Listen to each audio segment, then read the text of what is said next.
Welcome to the Inside Out Money Podcast. Can't even recognize this place.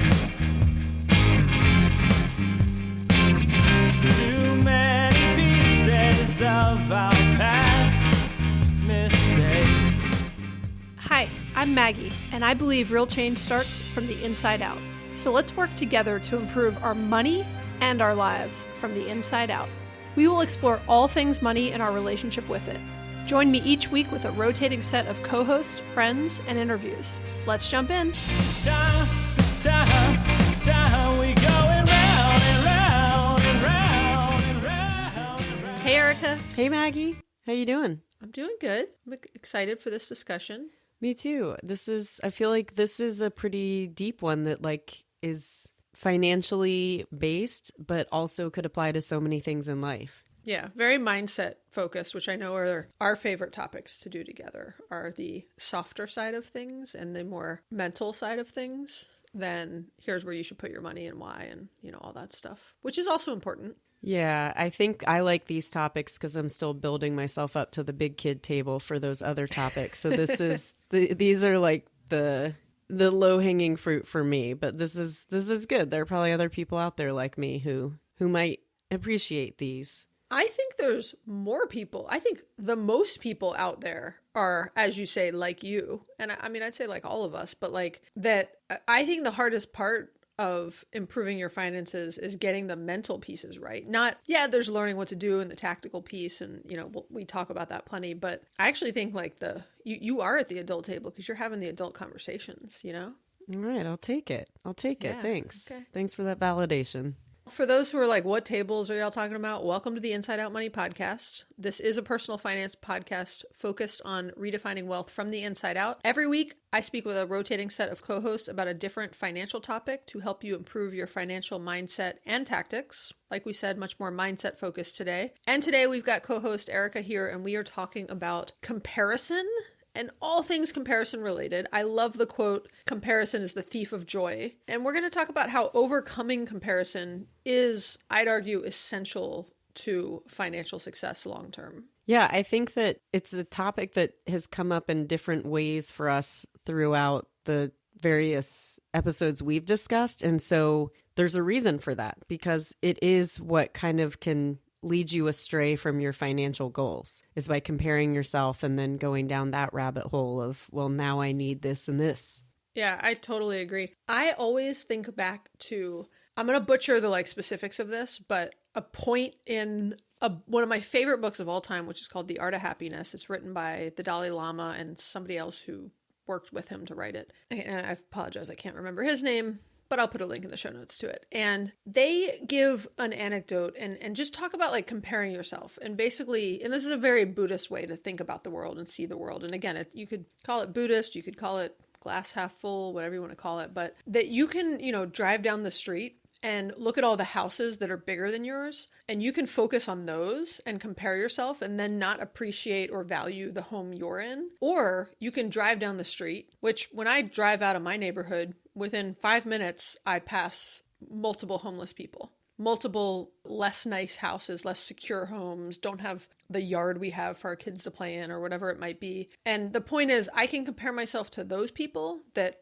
might literally not have a home, or other people that could be, barely scraping by, and then get in a mindset of being incredibly thankful for what I have. And it's just this concept of, it's not meant to say look, I'm not looking down upon anyone else. I'm just choosing to be grateful for all the things I have that are more than someone else, and comparing myself in the world and having that perspective versus comparing myself to all the people who have more than me, right? So I can choose who to compare myself to if I'm going to make a comparison at all. But that story and point just always stuck with me. And I always think about trying to, again, if I'm going to make a comparison, which is normal to do at times, reframing it into all the things I should be thankful for. Yeah, so focusing on the bounty of what you have, which could be defined in so many ways. I think sometimes people don't have a lot and they don't know what they're missing, and they're actually better off for it. The more we have, the more we want, the more we're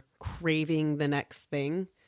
We Yeah. just recently watched The Gods Must Be Crazy with the kids, which is such a weird movie, but the whole premise is that it's this village of bush people in Africa who have no conflict because they all share everything, so there's no getting jealous. They work collaboratively and share everything that they have, and a Coke bottle is basically littered from a pilot in the sky, and they realize all these things that they can do with that bottle, but they only have one. So then they start arguing over it, they start fighting, there's jealousy, these new emotions come up, and they decide, we're better off without this. Let's get rid of it. We like the way we were before. And it was it was supposed to be a comedy. I don't know that movie holds up. It was very weird to watch at this stage of life, but it really had such a poignant message in that we really don't need that much out there. What was the name of the movie again? The Gods Must Be Crazy. What'd you watch it on?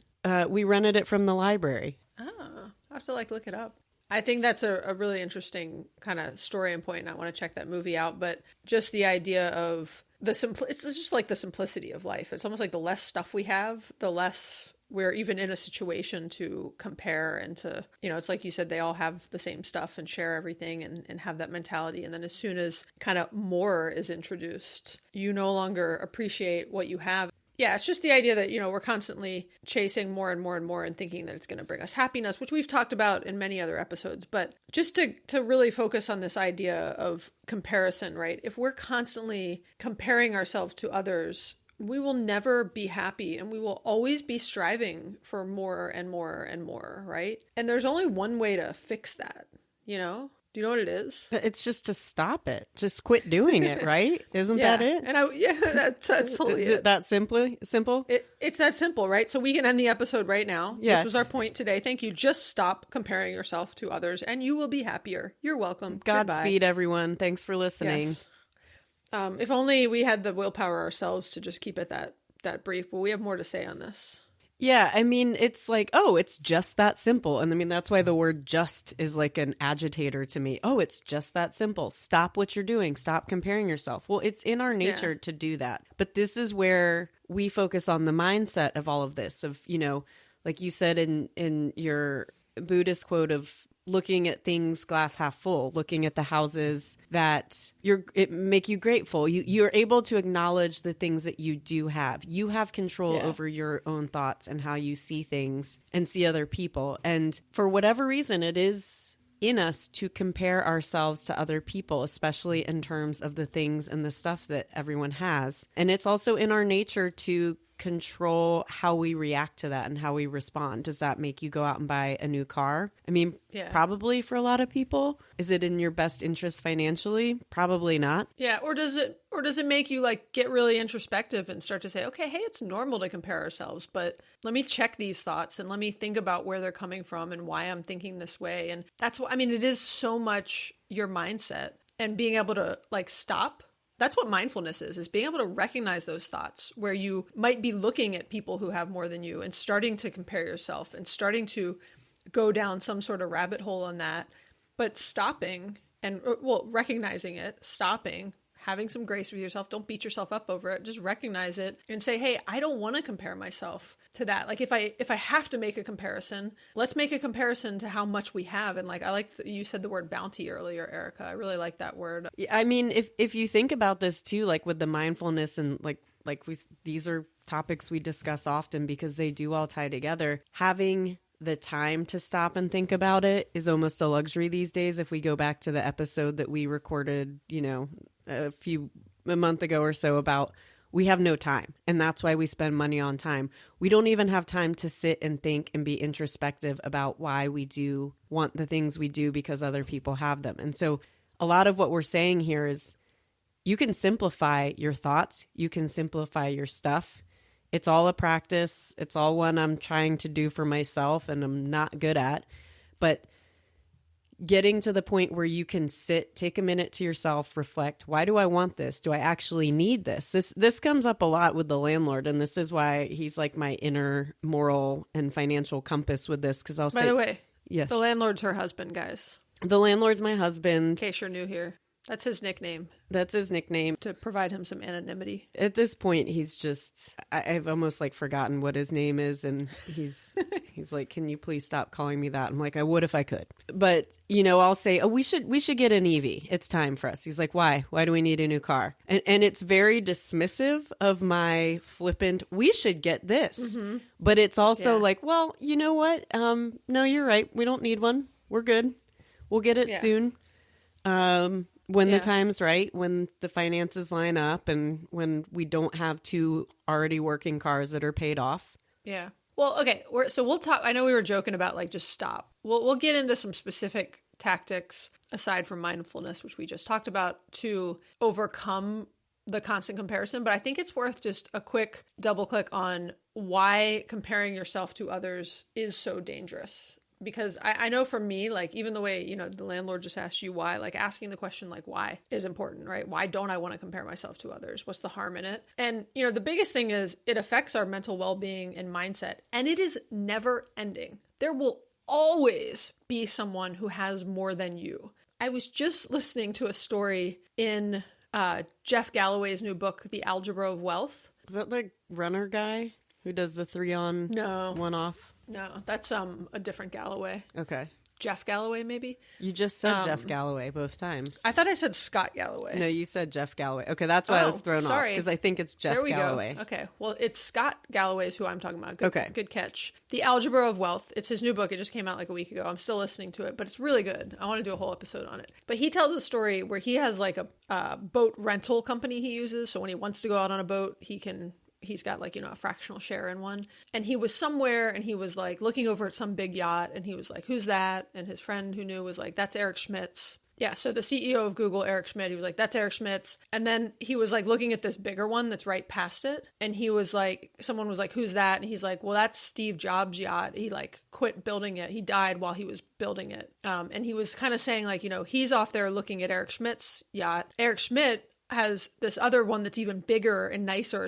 Wasn't finished ever because the guy died. Steve Jobs, because he's looking at Steve Jobs' boat. And so it's just this point of like somebody is, even though some of the wealthiest people in the world, there's still someone that has more money than almost all of them, right? And so whether you're, you know, who we are, Erica, it's just the idea of what's dangerous about comparison is that it never ends. It is a terribly negative cycle that does not have an ending to it, because for 99.99% of people in the world, there's just always somebody who's going to have more than you. And so all of that comparison, it steals our joy and contentment. You know, we did that whole episode a while back on simple joys. That was one of my favorite episodes. We'll put a link in the show notes to it, but it was one Erica and I did together. And it just, you know, the idea of comparison, it takes all that away. And that's why I love the quote, comparison is the thief of joy, because it steals your joy. And that's not cool. Yeah. And if we're talking about simple joys, I mean, the things that truly bring us happiness for, you know, most of us, if you really think about it, like it's not the stuff we have. And so that's where scaling back your wanting more, because the more you want, the more you'll want. You know, it's just that simple. I mean, I had to really think about the hedonic treadmill as much as we've talked about it. And when you look at what the definition of hedonism is, because you know that word hedonism, and that has such a negative connotation, and it's the pursuit of pleasure and sensual self-indulgence. So it's just like all about, I want more. It's like every single kid in Willy Wonka is, you know, just hedonistic. And so, and I bring that movie up because it's like the grossest movie to me on so many levels. But if you really think about like hedonism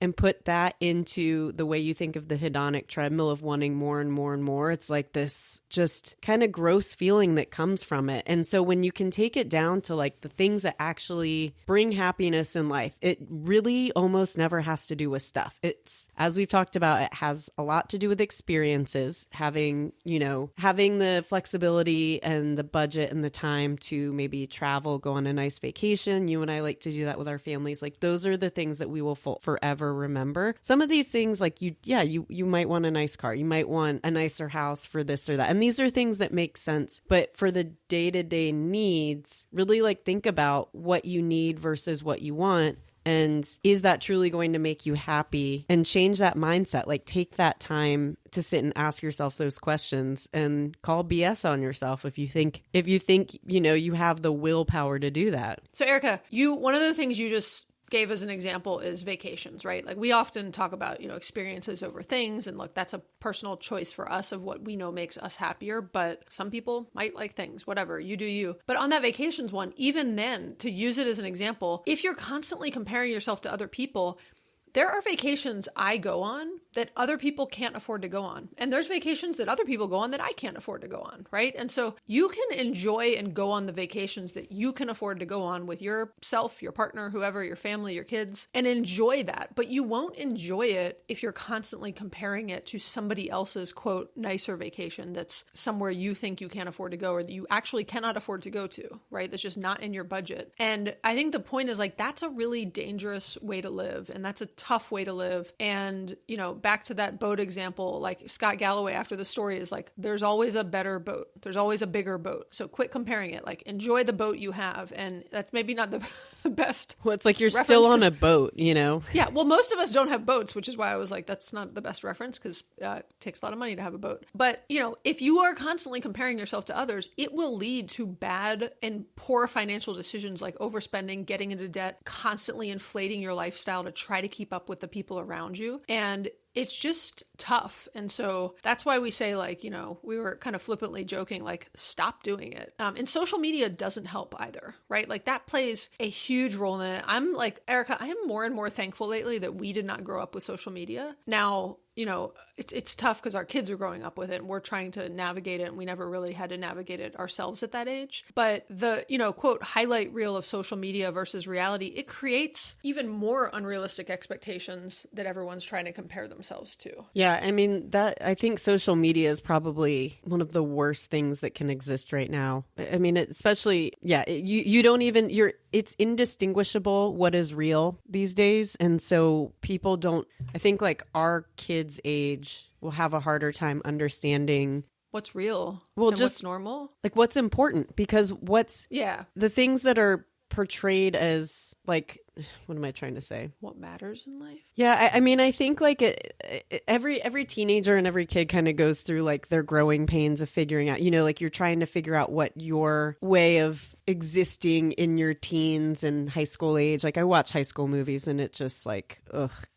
Like you said, I'm just glad we did not have social media. I'm getting off topic, but yeah, I think social media is just one of the worst things for kids and adults. It's just not good for a lot of people. Like you see someone spending money on a vacation that you might then try to recreate and overspend on. And that's just going to tank your mindset and your mental well-being. It's not a hedonic treadmill. It's just a hamster wheel of just poor decisions that never end because one follows the other. And just stop, just quit it. Just don't do it. Don't do any of it. Get off social media.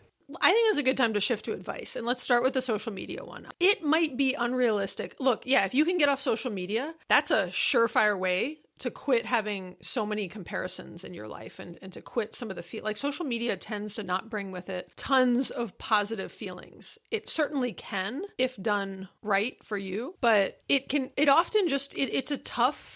causes more harm than good, I believe. But that being said, let's be realistic. So if you are going to be on social media, I think one of the biggest strategies to overcome comparison is be incredibly thoughtful about who you are following on social media and what you are consuming. So, and I'm going to just use some like quick examples off the top of my head, but like, don't follow the Kardashians and don't follow, rich celebrities or people that have way more money than you that are doing things in life that just aren't realistic for your life. Right. And so as an example, follow more resources on stoicism and minimalism and simple living and frugal living and financial stuff. And like, I give an example. I love Nicole at Begin at Home. It's the name of her Instagram account is Begin at Home. And we'll put a link in the show notes. She's like a mom in Minnesota. She constantly posts pictures of her kitchen and her house, and she has like normal dated kitchen cabinets and furniture, and she talks about just like appreciating and taking care of the stuff you have. And I use that as an example of, her content, I think, makes people feel like they have enough and being very thankful for what they have. And, follow people like us where, Erica, what year is your Lexus? 1998. Still has a tape deck.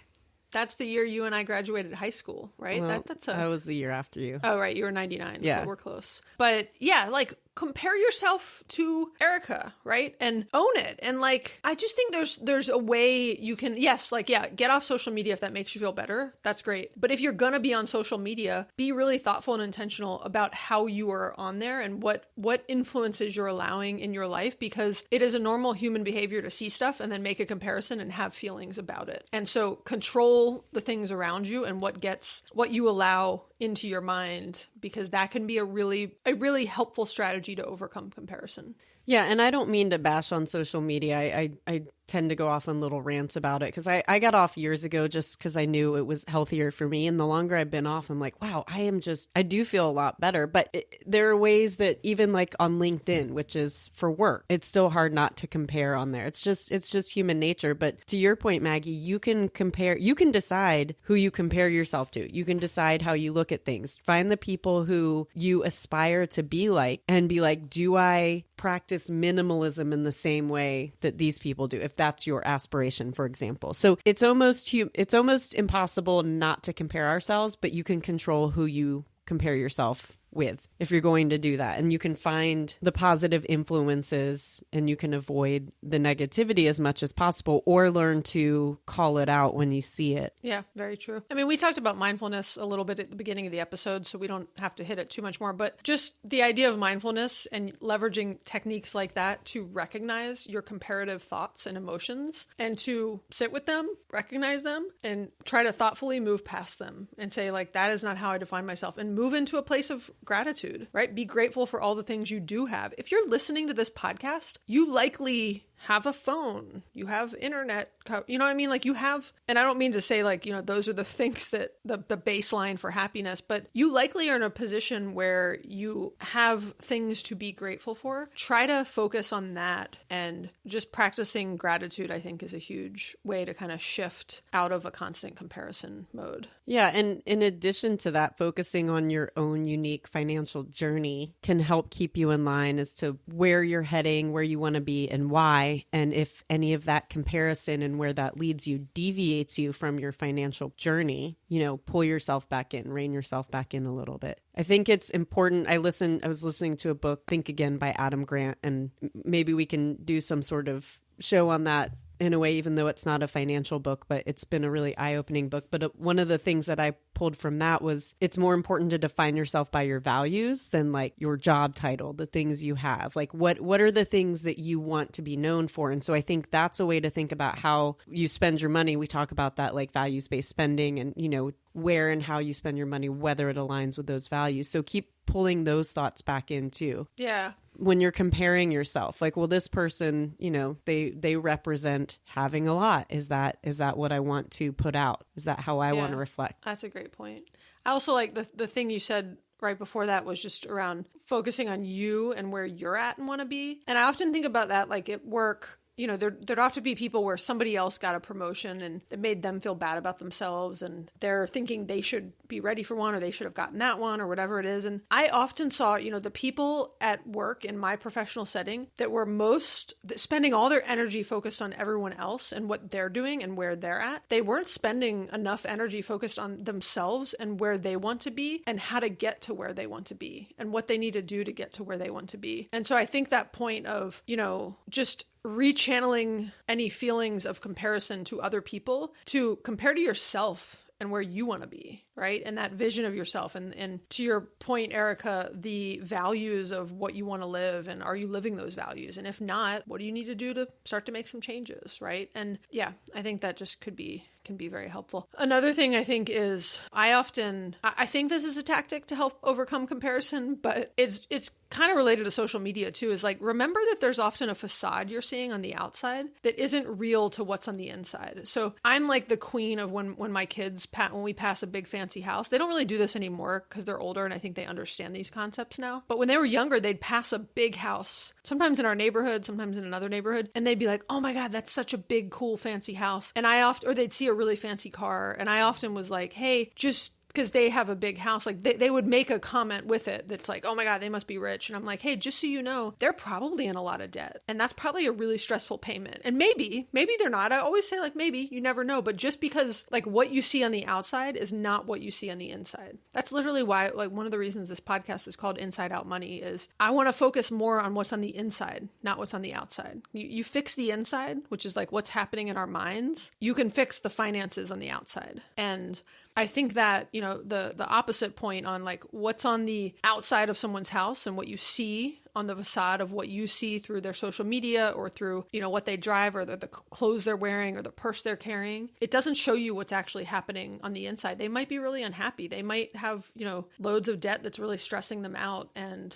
I tell my kids this, and I'm one of the ways I teach them just about how the world works and money and, you know, just what you see isn't always what you get. Yeah, these people with the big houses might be eating ramen every night because they're house poor, because they spent all their money on their house and their fancy car. Or they're still eating out every night, or they're, you know, eating a fancy steak, but they still can't, you know, and again, I'm not knocking it. Like, I'm not knocking having a nice big house. If you worked hard for it and you can afford it and it's not stressing you out and you've got a good emergency fund and you can, you know, take care of what you meet your financial goals in life, that's great. But where I think it's tougher is when you're not able to meet your financial goals because you've chosen things, because you're comparing yourself to others and because that's how you want to portray yourself to the world. And I just more think that's a tough way to live. So if you are someone who struggles with comparing yourself to others, I think a technique that can help is to remind yourself that what you see of others often isn't even actually who they are or equatable to their happiness, if that makes sense. Yeah. And I think once you start practicing this, like most things that become a practice, they become habit. And when you can take the time, practice gratitude,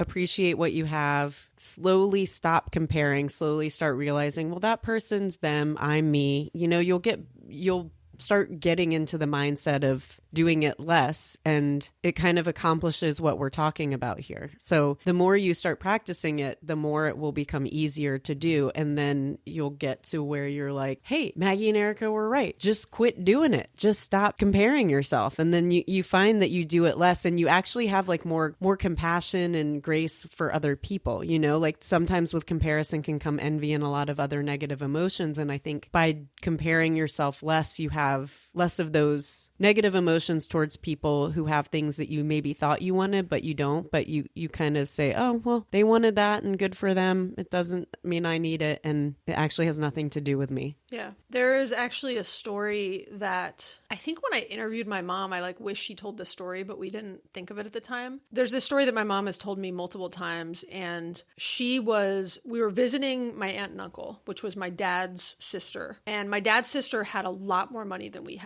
Like a lot more. And like they had a really nice, they lived on the water. They just were always like building new houses. They had like boats. They just had a lot of money, was very successful. And my mom, it was actually like my aunt's birthday or something. I was in like high school when this happened. It was like my aunt's birthday and my uncle had bought her like a new boat. I think it might actually be called a yacht. I mean, it was like not a boat. It had like rooms and it was very big. And my mom was like crying because she was sad that she didn't have, or maybe we were at their house. I don't remember if it was the boat or their house, but something. She was sad about not having what they had. And my dad looked over to her and said something like, my brother and I were on this trip, said something like, but you have these two kids. My aunt never had kids, and I don't really even know if she wanted kids, but and none of these people, by the way, my aunt's passed away from cancer. My dad has passed away from cancer. Like none of these people are even around anymore. But I just always remember that story because what my dad turned to her and said was just reminding her like, you've got these two happy, healthy children. And like, isn't that better than a boat sort of, you know? And I just think it's an important point just to kind of tie this all up even of like, you know, we can look at the boats in the world, right? That someone's got a bigger boat than we have and we can focus on that, or we can look at what we have and everybody has different things, right? Some people might want kids and don't have kids. And so that's not a helpful story for them, right? But there's usually something that you have that someone else doesn't have, and shifting your mindset to realizing that and being grateful for it will bring you back the joy that comparison stole from you. Yeah. And think about the people who would trade the boat for a healthy family member, a healthy living family member. So at the end of the day, when you look back, the things you're going to remember are your health and happiness, not, I mean, you might remember the boat, but you know, Yeah. you probably sell the boat to make sure that the people you care about are well taken care of in all the right ways. Yeah, totally. So, I think we can wrap this up, but the point here is comparison is bad. So stop comparing yourself to other people. And I'm like half joking, summarizing it that way, but that's the point, right? And, we just went through a number of different ways that you can help to overcome comparison, right? And try to not be so focused on constantly comparing yourself to others. And I would encourage you all to choose some steps that make sense to you and try to stop comparing yourself to other people, because it's getting us nowhere good. Yeah, I mean, we've addressed how it steals our joy and contentment. It takes us out of the present moment of enjoying what we have. And it, in addition, and more importantly, because we're on a finance podcast, it leads to poor financial decisions like overspending and getting into debt and lifestyle inflation. It's funny, Erica, you started this episode with making a joke about the kids and adult table, which I think started when we were doing, like the end of year? It was the end of year Review, yeah. Did you notice how it looks like I am more at an adult table because Yeah, you fixed your mic. You got my all camera. your mic and camera working. Yeah, you certainly look like an adult. You Well, present as thank one. you. I present. Thank you. That's all I'm going for. Just the appearances. But like your whole comment to just even like an adult versus kids table, I think about kids a lot because kids are programmed to compare themselves. My kids compare themselves to each other. Like they see that somebody got something else. They're very focused on that and not what they have, right? But I think it's an interesting point because look, kids are not fully developed. They don't yet have the mental mindset and strength to recognize why comparison is bad, right? And arguably like our brains are fully developed, but we still are constantly arguably yes, are constantly trying to improve our mindset and change the way we think about things for the better. And so I just the comparison thing is like, it is normal to compare yourself to other people, but we as adults, it's a lot easier said to adults than to children even, but we as adults should be able to stop, notice these feelings, recognize that we don't want to have them, and reframe them in a healthy way that gives us perspective and checks our gratitude and other things. And yeah, I just think that's the challenge we are all trying to do on a daily basis. And that challenge will improve our finances because it's expensive to compare yourself to other people. Yep, I agree. I think this is a challenge I'm very excited to keep continuing. Yeah, me too. Well, if you do want to compare the Inside Out Money podcast to other people, you could leave us a review because that's always really helpful. So I actually recently said I wanted to get to like 100 reviews by the time we hit the week of the 1-year anniversary of Inside Out Money. And we're recording this that week. But I think I'm at 98, Erica. So we're 2 away from 100. We've gotten some awesome reviews this week. Point being, if you've enjoyed this episode, we would love it if you want to give us a written review on Apple Podcasts. We really appreciate it, not because we're trying to compare ourselves to others, just because it helps other people find the show and know what it's all about. Yeah, you can subscribe wherever you listen to podcasts. And if you have thoughts or questions, we'd love to hear from you. Or you can leave a voicemail or text us at 404-981-3370 or hit us up on, dare I say, Instagram. But yeah, I know. Yeah, we're on social media. If you're on social media, hopefully Inside Out Money is an account that is not